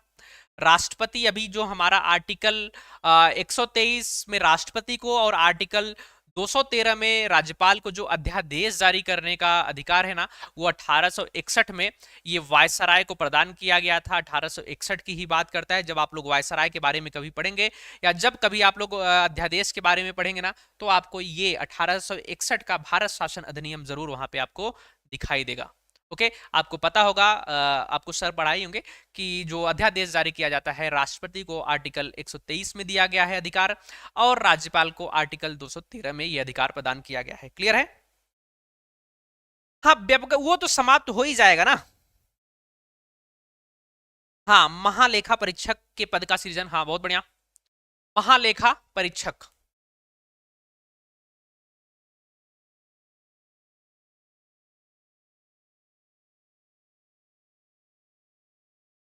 के पद का सृजन। अब देखिए, जैसे कि बहुत सारी चीजें ना इसमें नहीं है, ऐसा नहीं है कि मैं सब चीजें बता रहा हूं यहाँ पे। अभी जब आप लोग चीजों को पढ़ेंगे ना, तो वहां पे और भी बहुत सारी चीजें आपको देखने को मिलेंगी। जैसे कि अभी मैंने 1861 का शासन अधिनियम पढ़ा, अभी 1853 जब पढ़ेंगे, 1833 का चार्टर एक्ट पढ़ेंगे, 1853 का चार्टर एक्ट पढ़ेंगे, तो उन चीजों को भी वहां पे भी चीजों को कवर करेंगे। ध्यान रखिएगा, यहाँ पे जो चीजें हैं मोस्ट इंपॉर्टेंट पॉइंट थी उनको मैंने यहाँ पे आपको बता दिया। और हर चीज यहाँ पे आपको क्या नाम है कि नहीं मिलेंगी, आपको यहाँ पे बहुत सारी चीज छूटती हुई मिलेंगी। ओके, तो इतना ध्यान रखिए, मैं यहाँ पे बस चीजों को एक कवर कराने का प्रयास कर रहा हूँ जो आपके लिए फायदेमंद रहे। क्लियर है पॉइंट? ये बताइएगा आप लोग, क्या आपको लॉर्ड कैनिंग के बारे में समझ में आ गया? क्या आपको लॉर्ड कैनिंग के बारे में समझ में आ गया? अगर मैं पूरी बात करूं आप सभी से, तो ध्यान दीजिएगा। आज मैंने अभी तक देखा चार्ल्स मेटकाफ के बारे में देखा कि चार्ल्स मेटकाफ जो है ना, ये 1835 प्रेस एक्ट पारित होता है इनके समय में, और इनको चार्ल्स मेटकाफ को ना समाचार पत्र का मुक्तिदाता कहा जाता है, ये भी ध्यान दीजिएगा। दूसरी चीज, अगर आपसे पूछे कि समाचार पत्र पर रोक किसने लगाया था, तो एडम्स ने लगाया था। कब? 1823 में। इसको भी ध्यान रखिएगा। फिर दूसरी बात करें तो लॉर्ड ऑकलैंड के बारे में हमने देखा कि प्रथम अफगान युद्ध 1833 से 42 के बीच में इन्हीं के समय हुआ था। राजा रणजीत सिंह 1839 में, सिंह 1839, मृत्यु लिख दीजिएगा यहाँ पे, मृत्यु, मृत्यु लिख दीजिएगा। मृत्यु हुई थी शेरशाह सूरी द्वारा जो बनवाया गया था रोड, क्या ना उसका, इनका पुनर्निर्माण किया गया और उसका नाम ग्रांड ट्रंक जीटी रोड रखा गया, जीटी रोड रखा गया, ये भी ध्यान दीजिएगा। फिर उसके बाद लॉर्ड एलनबरो के बारे में देखा कि दास प्रथा का अंत, ये इंपॉर्टेंट पॉइंट है कि दास प्रथा का अंत कब किया गया? 1843 में। और लॉर्ड एलनबरो के समय में सिंध का विलय इसी के समय में हुआ। फिर उसके बाद लॉर्ड हार्डिंग प्रथम के बारे में हमने देखा कि प्रथम आंग्ल सिख युद्ध, लाहौर की संधि इनके समय में, बालिका हत्या तथा नरबली प्रथा पर रोक इन्होंने लगाया था। फिर उसके बाद लॉर्ड डलहौजी में देखा कि द्वितीय आंग्ल सिख युद्ध हुआ 1848 से 49, पंजाब का कंपनी में विलय कर दिया गया, निचले वर्मा का विलय भी कर लिया गया कंपनी में। फिर उसके बाद व्यवगत का सिद्धांत या गोद प्रथा या डॉक्ट्रिन ऑफ लैप्स या हड़प नीति का प्रारंभ डलहौजी के द्वारा किया गया। इसके तहत जो है ना 7 राज्यों या 8 राज्यों को मिलाया गया, सतारा जैतपुर संभलपुर, सतारा जैतपुर संभलपुर बघाट हो जाएगा आपका, उदयपुर झांसी नागपुर और अवध के बारे में मैंने बताया आपको। और ध्यान रखिएगा, अवध को कुशासन का आरोप लगाकर इसको बनाया गया था। और उड का डिस्पैच इन्हीं के समय में आया 1854 में। इसमें स्थानीय भाषाओं के स्कूलों तथा सरकारी कॉलेजों की स्थापना की बात की गई।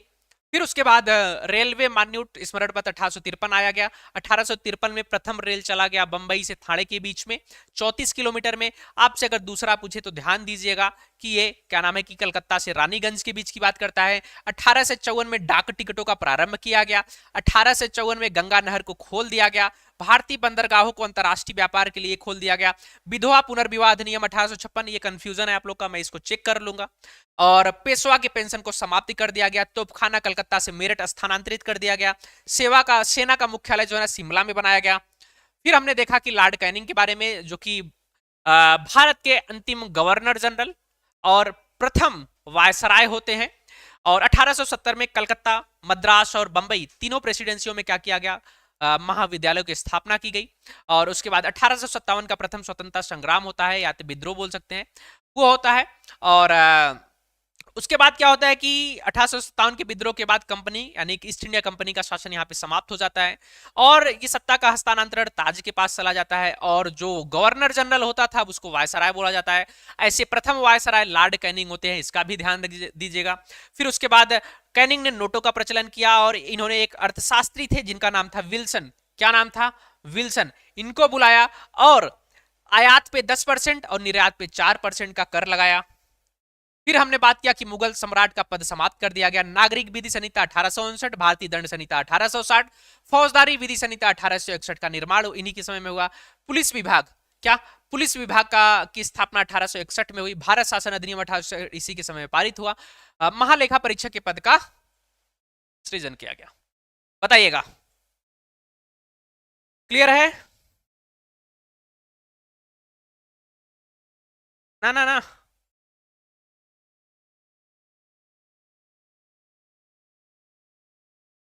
ना ना, सही है सही है, एक बार आप चेक कर लिए। वो विश्वविद्यालय आयोग की बात करता है, डीकेजी पुलिस आयोग नहीं, विश्वविद्यालय आयोग। विश्वविद्यालय आयोग जो है ना, उसकी स्थापना लॉर्ड कर्जन के समय में की गई थी। लॉर्ड कर्जन के समय में विश्वविद्यालय आयोग है। ध्यान दीजिएगा आप एक बार। क्या नाम है आपका? व्यक्तिगत सिद्धांत को समझ, डीकेजी एक बार ध्यान दीजिएगा आप। वो विश्वविद्यालय आयोग की बात की जा रही है। कंचन जी गुड मॉर्निंग, लेट हो गई आप। क्लियर? जब आप लोग विश्वविद्यालय आयोग को पढ़ेंगे ना, तो उसकी स्थापना कर्जन के समय में हुई थी। क्लियर है पॉइंट? बताइएगा सभी लोग, क्लियर है?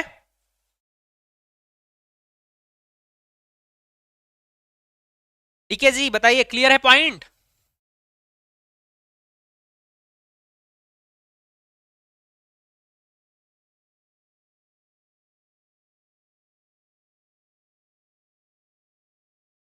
क्लियर? कोई बात नहीं, कोई बात नहीं कंचन जी, कोई बात नहीं। अरे कोई नहीं, मेरी क्लासेस जी ना अभी थोड़ा सा दिक्कत हो जा रहा है, क्योंकि अभी मुझे फिर से जाना पड़ेगा एक दिन। गुड मॉर्निंग पिया जी, गुड मॉर्निंग। हम्म, ओके। देखिए, अभी ये क्लासेस जो है ना, एक दो दिन अभी बीच में फिर से गैप होगा, मुझे पता है, दो तीन तीन तीन या 4 दिन का गैप होगा। तो बट मैं अभी कल क्लास लूंगा, ध्यान रखिएगा। गवर्नर जनरल कल इसको अच्छे से कंप्लीट कर देंगे, पूरा लॉर्ड माउंटबेटन तक पूरा का पूरा कंप्लीट किया जाएगा। ध्यान रखिएगा आप सभी लोग, लॉर्ड माउंटबेटन पूरा कंप्लीट, गवर्नर जनरल पूरा कंप्लीट हो जाएगा, आपके पास नोट्स हो जाएंगे। उसके बाद देखिए, अगर मैं 20 को यहाँ पे रहूंगा, 20 21 22, 20 21 22 23, यहां तक हो सकता है मंडे तक क्लास ना रहे, ये मैं आपको पहले ही बता दे रहा हूं। क्योंकि आपको पता है ना, कुछ चीजें हो जाती हैं जिसकी, अभी मैं घर पे था, मैं जानबूझ के जल्द से जल्द यहाँ पे आने का प्रयास किया, तो क्लास आज मैं ले पा रहा हूँ। नहीं तो मैं आज भी क्लास नहीं ले पाता। मैं सोचा कि पहले बीच में क्लास ले लेता हूँ, कम से कम गवर्नर जनरल कंप्लीट कर देते हैं। फिर उसके बाद ना 23 तारीख के बाद से, 23 तारीख के बाद से, हाँ 23 तारीख के बाद से डेली रेगुलर क्लासेस चलेंगी, पूरा मार्च, पूरा लगभग लगभग पूरा अप्रैल, संडे को भी छुट्टी नहीं, कोई छुट्टी नहीं, और पूरी क्लासेस होंगी। ओके, तो ध्यान रखिएगा इस चीज का।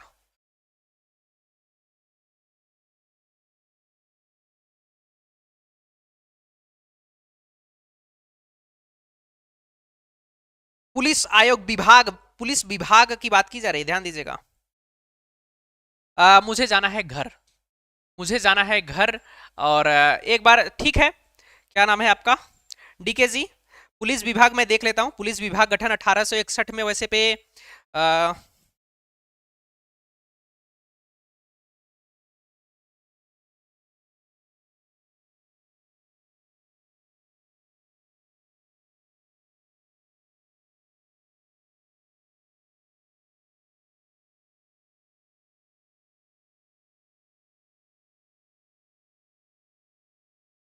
देखिए, अगर आप वैसे पे देखेंगे ना, जो गूगल में दिखा रहा है, तो गूगल में जो दिखा रहा है वो 1861 पुलिस अधिनियम के साथ यह व्यवस्था औपचारिक रूप से लागू हो गई थी, ध्यान दीजिएगा।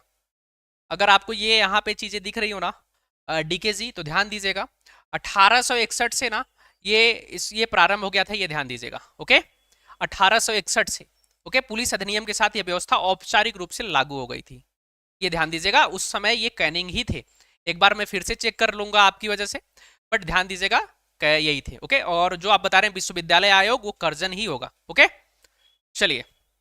ओके, चलिए अब हम लोग कक्षा को यहीं पे समाप्त करेंगे। मिलेंगे आप लोगों से कल वाली क्लास में। कल पूरा माउंटबेटन तक कंप्लीट हो जाएगा। ओके, पूरा सिराज गोपालचारी तक, माउंटबेटन नहीं, सिराज गोपालचारी तक की चीजों को कंप्लीट कर दिया जाएगा। सभी लोगों का बहुत बहुत धन्यवाद हमारे साथ जुड़ने के लिए, और जो हमारे साथ पहली बार जुड़ रहे हैं वो चैनल को सब्सक्राइब कर लेंगे, बाकी अधिक से अधिक लोगों तक शेयर जरूर करिएगा। धन्यवाद।